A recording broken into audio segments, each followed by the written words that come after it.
আজকে এই কাউগুলা নিয়ে আইছি 160 টাকাতে কিনছে। এখন তো কাউ পাওয়া যায় না হাটে বাজারে।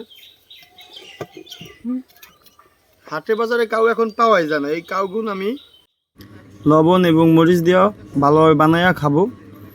এগুলো এখন অ্যাভেলেবেল দেখা যায় না, অনেক আগে পাওয়া যাইতো 10-12 বছর আগে। এখন এগুলো দেখা মেলে না, অনেক কম। এই গাছও বেশি একটা চোখে পড়ে না। এটা খাইতে অনেক টেস্ট, একটু টক টক লাগে।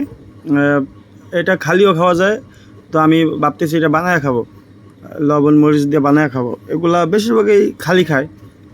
তো আমি ছোটোবেলা অনেক খাইছি, এই গাছ থেকে পারছি।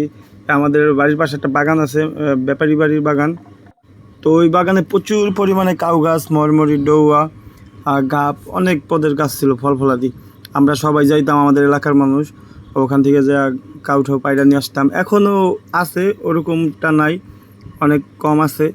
তো এটা আমি আজকে আমাদের খোয়াজপুর মঠের বাজারে পাইছি, দেখা মাত্রই কিনে নিয়ে আসলাম।